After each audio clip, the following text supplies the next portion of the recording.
Bulletin کا آغاز کریں گے۔ ایرانی صدر مسعود پشیغان کے وزیراعظم ہاؤس اسلام آباد آمد۔ وزیراعظم شہباز شریف نے معزز مہمان کا پرتپاک استقبال کیا۔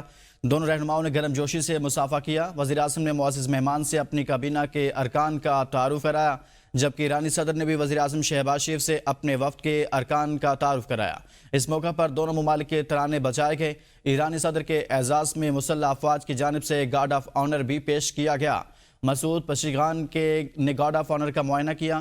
ایران کے صدر مسعود پشیغان نے وزیراعظم ہاؤس میں پودا بھی لگایا۔ ایرانی صدر ڈاکٹر مسعود پشیغان اور ڈپٹی وزیراعظم وزیر خارجہ اسحاق ڈار کے درمیان اہم ملاقات ہوئی۔ اسحاق ڈار نے ایرانی صدر کا خیر مقدم کرتے ہوئے تاریخی اور برادرانہ تعلقات کو مزید مضبوط بنانے کے عزم کا اعادہ کیا۔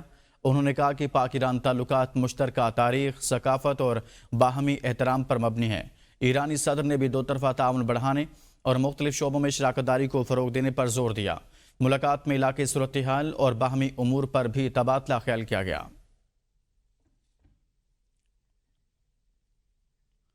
نائب وزیر اعظم اسحاق ڈار کی ایرانی صدر سے ملاقات کے بعد بین الاقوامی میڈیا سے گفتگو۔ کہا ایرانی صدر سے تجارت سمیت مختلف امور پر بات چیت ہوگی۔ آج کا دن مصروف ترین دن ہے۔ پاکستان اور ایران کے درمیان تاریخی برادرانہ تعلقات ہیں۔ وزیر اعظم شہباز شریف ایران کے ساتھ تجارتی حجم بڑھانے کے خواہش مند ہیں۔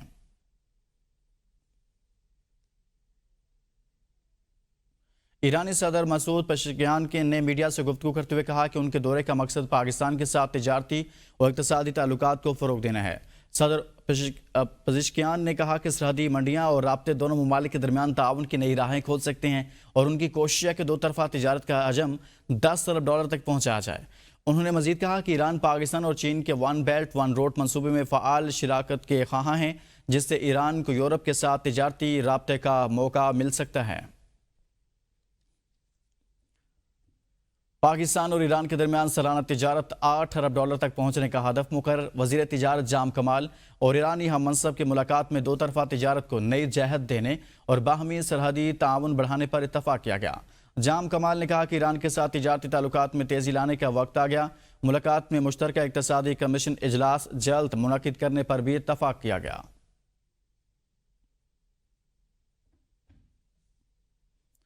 پشاور کی احتساب عدالت کے جج محمد حامد مغل نے اپر کوہستان مالیاتی اسکینڈل میں نامزد ٹھیکیدار یحییٰ کی عبوری ضمانت کا احتساب جج محمد حامد مغل نے تحریری آرڈر جاری کر دیا۔ عدالت یحییٰ کی عبوری ضمانت کی درخواست خارج کرتی اور ملزم کو دی گئی انٹرم ریلیف واپس لے لیا۔ حکم نامے میں کہا گیا کہ ملزم یحییٰ کی عبوری ضمانت عدم پیروی پر خارج کر دی جاتی ہے۔ پراسیکیوشن نے کہا کہ ملزم ٹھیکیدار ہے جس کے اکاؤنٹ میں کروڑوں روپے ٹرانزیکشنز ہوئی۔ ملزم اپر کوہستان اسکینڈل میں نامزد ہے۔ ملزم نے گرفتاری سے بچنے کے لیے عبوری ضمانت کی درخواست دی۔ دوران سماعت ملزم پیش نہیں ہوئے تو عدالت نے عدم پیشی پر عبوری ضمانت درخواست خارج کر دی۔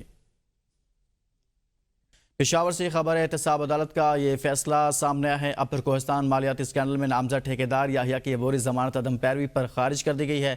جج محمد حامد مغل نے انٹرم ریلیف واپس لیتے ہوئے تحریری فیصلہ جاری کر دیا۔ یحییٰ کے اکاؤنٹ میں کروڑوں کی ٹرانزیکشن ہوئی۔ ملزم عدالت میں پیش نہیں ہوا۔ پراسیکیوشن کی جانب سے یہ کہا گیا ہے، کوہستان اسکینڈل سے متعلق آپ کو بتائیں کہ اپر کوہستان مالیاتی اسکینڈل میں نامزد ٹھیکیدار یحییٰ کی عبوری ضمانت عدم پیروی پر خارج کر دی گئی ہے۔ حج 2026 رجسٹریشن سے رہ جانے والوں کے لیے خوشخبری، حکومت نے غیر رجسٹرڈ عازمین سے بھی حج درخواستیں وصول کرنے کا فیصلہ کر لیا۔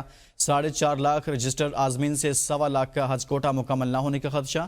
ذرائع کے مطابق وزارت مذہبی امور نے کم درخواستوں کے خدشے پر غیر رجسٹرڈ عازمین کو موقع دینے کا فیصلہ کیا ہے۔ 1.25 لاکھ کا حج کوٹا مکمل نہ ہونے کا خدشہ ہے۔ حکومت نے غیر رجسٹرڈ عازمین سے بھی حج درخواستیں وصول کرنے کا فیصلہ کر لیا۔ حج 2026 سے متعلق مزید جانتے ہیں رضوان عباسی سے۔ جی رضوان، مزید کہیے گا۔ دیکھیں، حج 2026 رجسٹریشن سے جو رہ جانے والے جو عازمین ہیں ان کی یہ خوشخبری ہے۔ حکومت نے غیر رجسٹرڈ عازمین سے بھی حج درخواستیں وصول کرنے کا فیصلہ کر لیا ہے۔ 4.5 لاکھ رجسٹرڈ عازمین سے 1.25 لاکھ کا جو حج کوٹا ہے مکمل نہ ہونے کا خدشہ ہے۔ وزارت مذہبی امور نے کم درخواستوں کے خدشہ پر غیر رجسٹرڈ عازمین کو موقع دینے کا فیصلہ کیا، اور ذرائع نے یہ بتایا ہے کہ رجسٹرڈ عازمین سے جو حج درخواستیں ہیں ان کی وصولی کل سے یعنی پیر سے شروع کی جائے گی، اور رجسٹرڈ عازمین جو سرکاری اسکیم کے تحت درخواستیں 4 سے 9 اگست تک جمع کروا سکتے ہیں۔ غیر رجسٹرڈ عازمین سے درخواستوں کی جو وصولی ہے وہ 11 اگست سے 16 اگست تک جاری رہے گی۔ درخواستیں پہلے آئیے اور پہلے پائیے کی بنیاد پر وصول کی جائیں گی، اور ذرائع نے یہ بھی بتایا ہے کہ حج درخواستوں کا جو پہلا موقع ہے وہ رجسٹرڈ عازمین کو دیا جائے گا۔ 38 میں سے 42 روزہ حج کے لیے 5 لاکھ روپے جمع کروانے ہوں گے، جبکہ 20 سے 25 روزہ مختصر حج کی پہلی قسط کے طور پر 5.5 لاکھ روپے جمع کرانے ہوں گے۔ جو حج درخواستیں ہیں ملک میں 14 نامزد بینکوں میں جمع کروائی جا سکتی ہیں۔ حج اخراجات کی دوسری قسط 3 ماہ بعد 1 نومبر کو وصول کی جائے گی۔ جی بہت شکریہ رضوان عباسی آگاہ کر رہے تھے۔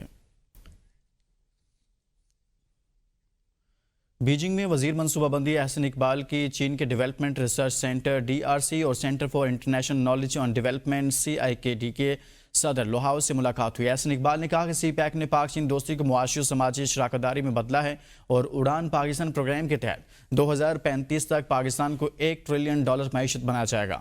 انہوں نے پالیسی ریٹ میں کمی اور سٹاک ایکسچینج کی ریکارڈ سطح کا بھی ذکر کیا۔ احسن اقبال نے چین سے تجارت اور برآمدات بڑھانے اور چینی منڈیوں تک رسائی کو اہم ہدف قرار دیا۔ ملاقات میں وزارت منصوبہ بندی اور چینی اداروں کے درمیان تعاون، مشترکہ تحقیق، تربیت اور ماہرین کے تبادلوں پر اتفاق ہوا۔ لوہاؤ نے پاکستان کی برآمدات پر مبنی معیشت کی حکمت عملی پر اعتماد کا اظہار کیا۔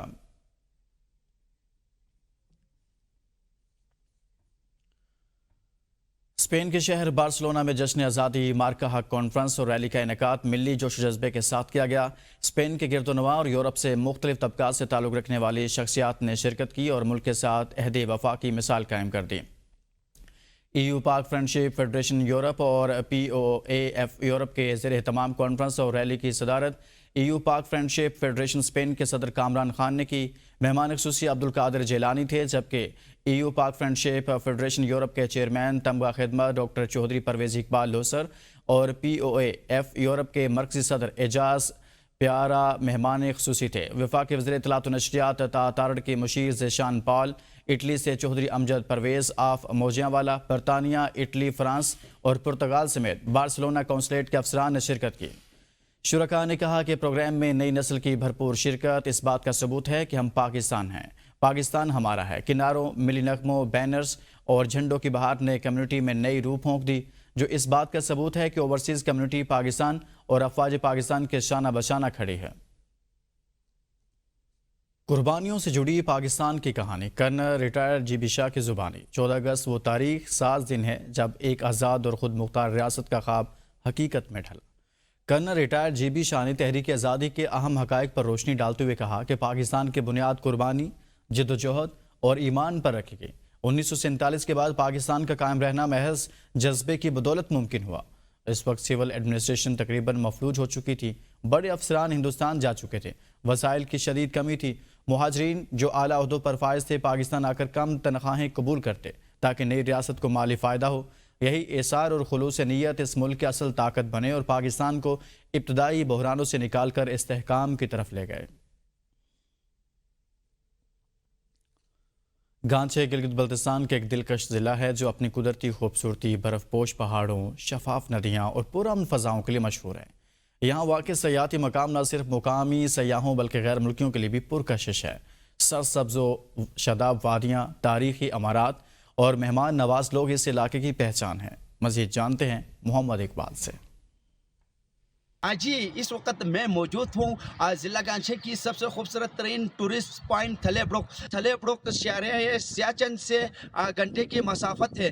تھلے بڑوک کو آپ میرا عقب میں دیکھ سکتے ہیں، چاروں طرف گرینی نظر آتے ہیں۔ آپ دیکھ رہے ہیں جو ٹریک نظر آ رہا ہے یہ دوسرے ضلع شکر جاتے ہیں۔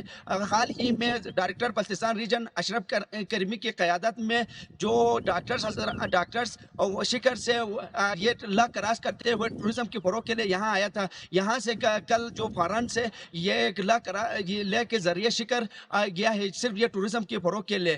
آپ کو بتاتے چلوں یہ تھلے بڑوک میں خوبصورت ریزورٹ بھی موجود ہے۔ اس کے علاوہ تھلے بڑوک میں گلیشیئرز بھی نظر آتے ہیں یہاں سے۔ اس کے علاوہ خوبصورت چشمے بھی موجود ہیں۔ جی اب تک کے لیے اتنا ہے۔